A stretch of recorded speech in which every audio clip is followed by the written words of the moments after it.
Meantime, we shall express our darker purpose. Give me the map here.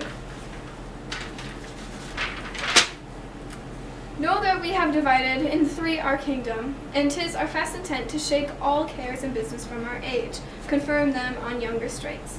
While we unburdened crawl toward death, our son of Cornwall, and you, no less loving son of Albany, we have this honor, a constant will to publish our daughter's several dowers, that future strife may be prevented now. The two great princes, France and Burgundy, great rivals in our youngest daughter's love, long in our court have made their amorous sojourn, and here are to be answered. Tell me, my daughters, since now we will divest us both of rule, interest of territory, cares of state, which of you shall say doth love us most, that we our largest bounty may extend, where nature doth merit with challenge? Goneril, our eldest born, speak first. Sir, I love you more than world can wield the matter, dearer than eyesight, space, and liberty, beyond what can be valued, rich or rare, no less than life, with grace, health, beauty, honor, as much a child ever loved or father found, a love that makes breath poor and speech unable. Beyond all manner, so much I love you. What shall Cordelia speak? Love and be silent? Of all of these bounds, even from this line to this, with shadowy forests and with champaigns rich, with plenteous rivers and wide-skirted meads, we make thee lady to thine and Albany's issue. Be this perpetual. What says our second daughter, our dearest Regan, wife of Cornwall? Speak. I am made of that self-metal as my sister, and prize me at her worth. In my true heart I find she names my very deed of love, only she comes too short, that I profess myself an enemy of all other joys, which the most precious square of sense possesses, and find I am alone felicitate in your dear highness's love. Then poor Cordelia, and yet not so, since I am sure my love's more ponderous than my tongue.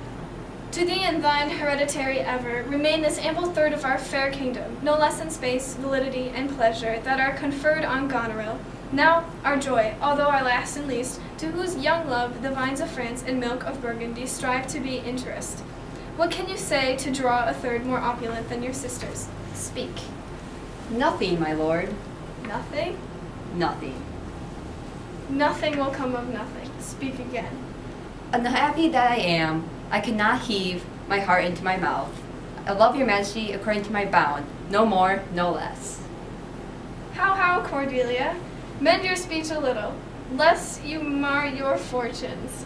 Good my lord, you have begot me, bred me, and loved me. I return those duties back as are right fit. Obey you, love you, and most honor you.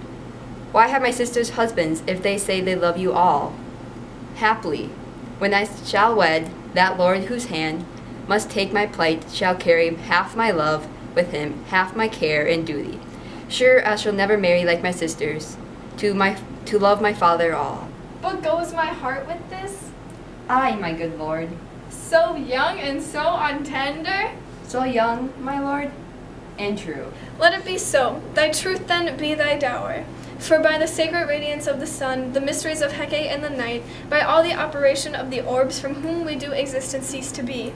Here I disclaim all my paternal care, propinquity and property of blood, and as a stranger to my heart and me, hold thee from this forever. The barbarous Scythian, or he that makes his generation messes to gorge his appetite, shall to my bosom be as well neighbored, pitied, and relieved as thou, my sometime daughter.